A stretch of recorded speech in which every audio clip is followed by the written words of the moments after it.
This is Madia-as Digdigan Buenaflor, extending an invitation to each and every one of you everywhere, as my way of commemorating the 75th anniversary of the end of World War II.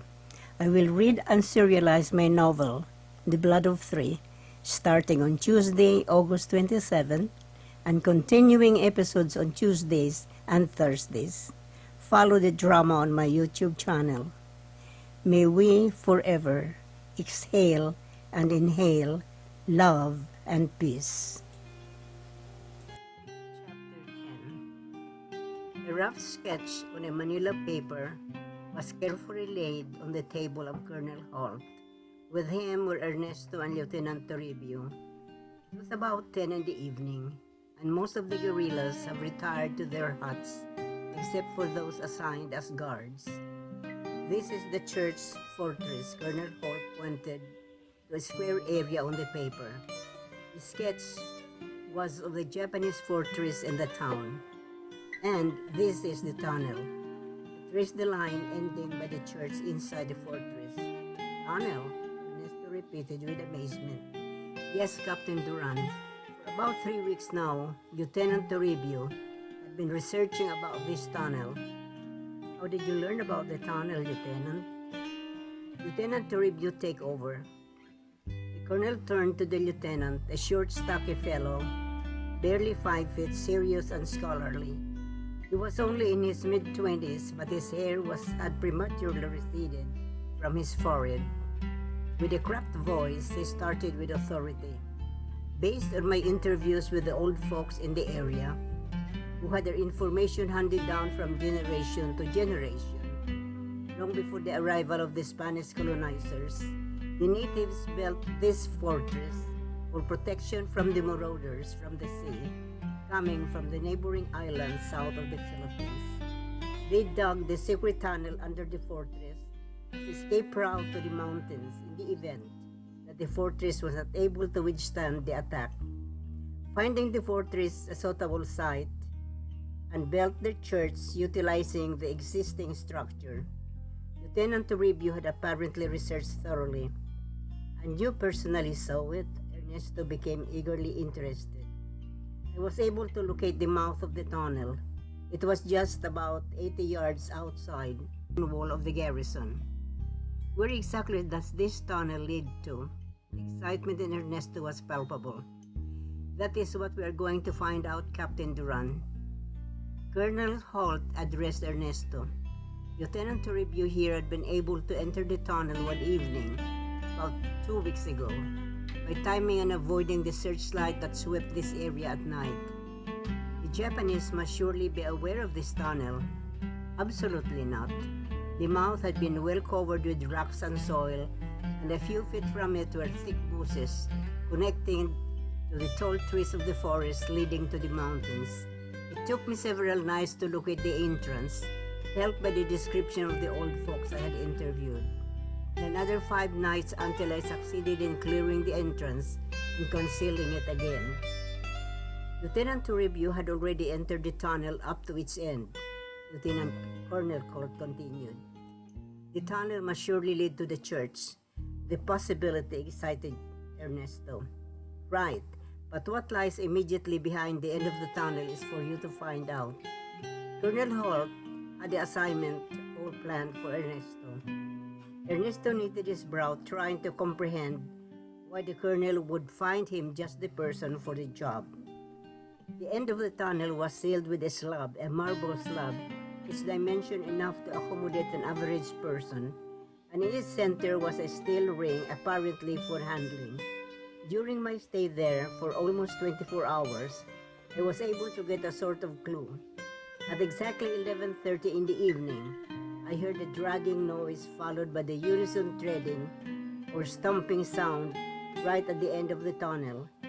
This went on for a few seconds, then followed again by the same dragging noise. But the sound was quite muffled and faint. The review paused and referred to his notes.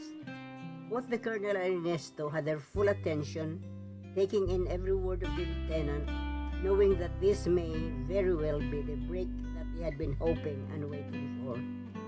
We're listening, Lieutenant, to review. Ernesto wanted more information. There would be silence until after 8 hours, which was 7:30 in the morning, and again at 3:30 in the afternoon. It was the same noise and the same sound all the time.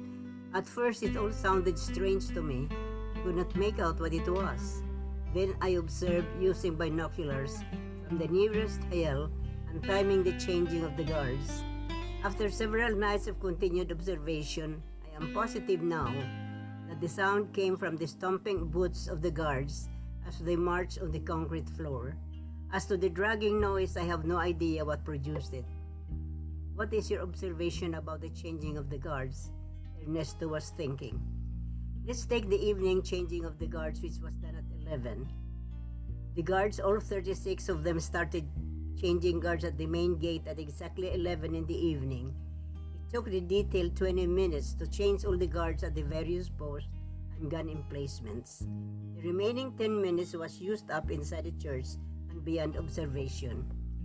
This means that at exactly 11:30 in the evening, wherever such group of guards were marching was also the exact spot where the tunnel ends, concluded Colonel Holt.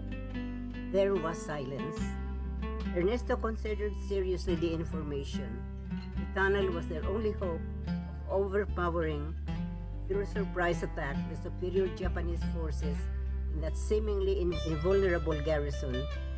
But they have to make sure where that tunnel leads and what was behind it in order to infiltrate the garrison and have the element of surprise work in their favor.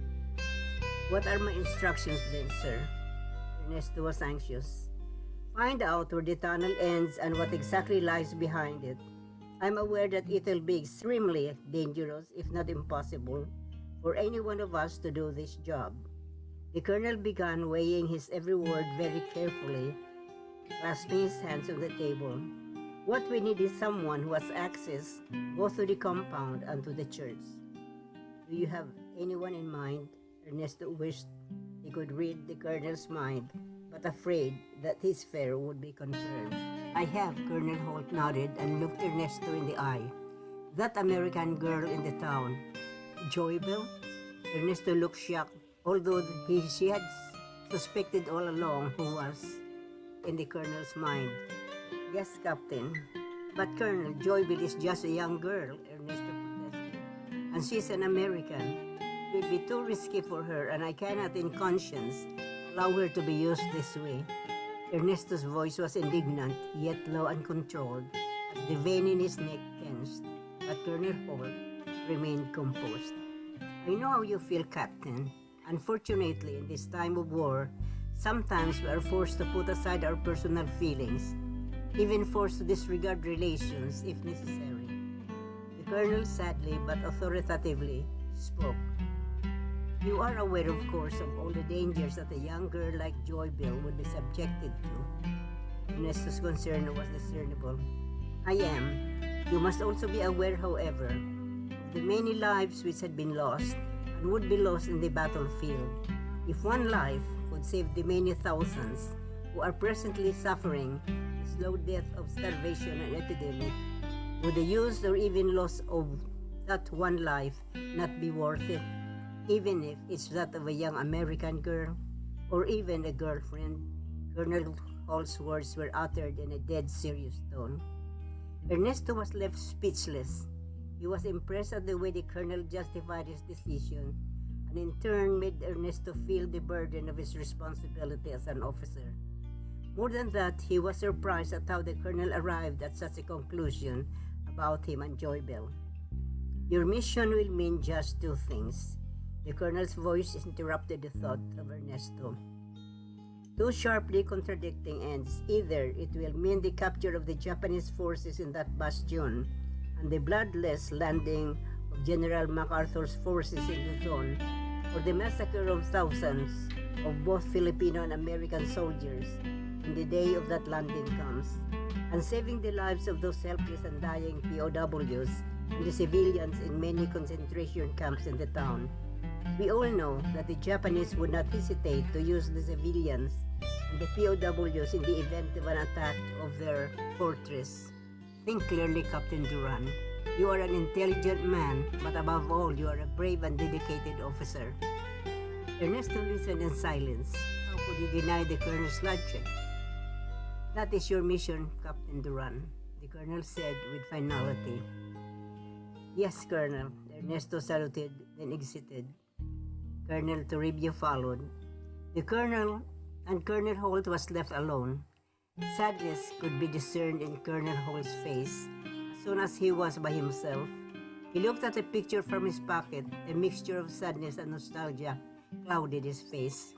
The photograph was that of a young American girl about 16, bearing a striking resemblance to the colonel's features, just softened by the girl's youth. The strain on the colonel's face broke into a smile as he read the following artistic inscription on this picture, which read, "Darling Daddy, you're a great guy. I'm mighty proud of you, your darling daughter, Nida Gay." Suddenly he longed for home, and with that came the knowing pang of guilt. How could he ever face his daughter, and still be the great guy that he could be proud of, after what he just ordered Ernesto to do? While he would do everything to protect his daughter back home, here he was, handing down his decision to use an innocent American girl to obtain their purely military objective. That girl in the town was as young as his own daughter back home. Just the mere thought of it sickened him. This was one of the many unpleasant and painful decisions he had to make in this war, and he knew that he would never approve of doing this if only he had a choice. However, being the dedicated officer that he was, he could not spare one if to do so would mean the loss of thousands. Even if the girl in the town were his own daughter, he would still make that decision, knowing it would break his heart. For Nida Gay was the only one he had left in his family, his wife having died at childbirth. His older son Chuck was one of the first casualties in Pearl Harbor. The strain of this conflict within him had weighed down heavily on him. For the girl, especially an American girl, was just like his own daughter. His heart bled for making such a decision, but he had thousands of other people to think of, whose lives depended on this one important operation. That evening, Ernesto could not sleep. He knew he could not back out from his responsibility, and he had no intention of doing so. The eventual capture of the impregnable fortress now largely depended upon him and the way he carried his mission. It was only now that he felt the heavy weight in his conscience. To use Joybill was killing him. To gamble with the life of an innocent girl was unacceptable. Whatever would happen to Joybill would not be his sole responsibility, entirely his. Had he not told the colonel about the Miura family, Joybill would never be involved in this mission. But he never expected this to happen. From the start, he was under the impression that he was just to secure from the family, in a casual way, information about the Japanese movement in the town. But never this. Keeping his real identity from the Miuras, and especially from Joybill, at the outset was already a betrayal of their trust, for he had never lied to them, and to her ever since they were children. How he would manage to take up the subject with Joybill about his mission was an even much harder task. It would mean straining their relationship. Worst of all, it would completely change how Joybill would regard him. She could rightfully accuse him of making her fall in love with him with the sole purpose of using her to accomplish his mission. Convincing her of his pure and true intentions would be like grasping for something that did not exist. To make things even worse, was his not telling her that he was a captain in the United States Armed Forces of the Far East, the USAFE, and now one of the organizers of the guerrilla movement. If she would accuse him for lack of being forthright with her from the start, he had no defense for. Obviously, it was true. This predicament was suffocating him. He was trapped. He felt helpless and hopeless. Dawn came, and with it, an idea rejuvenated Ernesto's spirit. After so much soul-searching, he arrived at an alternative that could spare Joybill from all of this. Although he had some misgivings, He firmly decided right then and there to try this alternative. So he faced the morning sun, feeling energized and with a renewed hope that could mend the imminent snags that could threaten his promising future with Joybell. Chapter 11. I had to talk to Mr. Miura. Ernesto had made up his mind. For over an hour, he watched the house of the Miuras from behind the house across the street, this time no longer in disguise, but he took all necessary precautions as he crouched behind a pile of firewood. From where he hid, he saw Lota and Joybell leave the house, the latter carrying a basket. They must be going for their afternoon marketing, for it was almost 4, he thought. Anyway, Ernesto presumed that they may just be doing that. This fitted his plan to see Mr. Miura alone. As soon as the two were out of sight, Ernesto surreptitiously reached the house. Mr. Miura was both surprised and glad to see Ernesto. He had enjoyed his talk with him at his last visit, for he seemed like a young man with a good head on his shoulders. We just missed them. Lota had made some cassava biscuits, and they were taking those to our friends by the ruins, by the municipal building. But I could still catch up after them. He wished they could enjoy Ernesto's visit, especially Joybell. Ernesto handed Mr. Miura a bunch of ginger torch flowers. Joybell would surely love this. Place the flowers on the table nearby. I hope they wouldn't stay out long. I came to see you alone. Just me? Mr. Miura's eyebrows knitted. Well, sit down. Ernesto sat on the bench, and Mr. Miura pulled his rocking chair facing Ernesto. Let me serve you a cup of ginger tea, he stowed to go to the kitchen. Thank you, but please don't bother. Come on, at least try Lota's cassava biscuit, he insisted. I can't stay long. This time Ernesto looked serious, so Mr. Miura settled back in his rocking chair, anxiously waiting for what Ernesto had come to talk to him about. I came to talk to you about a very important matter. Are you in trouble, son? Mr. Miura looked concerned. Not exactly. I'm afraid this is something more serious. All right, then tell me. Mr. Miura pulled himself nearer to the edge of his rocking chair, not wanting to miss any word Ernesto was about to tell him. I came to ask for your help, Mr. Miura. At last the words came out, although not as freely. Why didn't you tell me immediately? He chuckled. You know I'll never let you down. Now, what kind of help do you need from me? You may, Ernesto groped for the right word to say. I need your help against the Japanese. You mean, Mr. Miura was too shocked to continue. You're not saying that you are a guerrilla. I'm a Yusafi captain with the resistance movement, Mr. Miura. Oh no, Mr. Miura felt like the whole world fell on him. He found himself grasping for air, his lungs so tight no air could pass through. He looked pale, staring at Ernesto like he had suddenly turned into a stranger. You never told us this before. His tone was more hurt than accusing.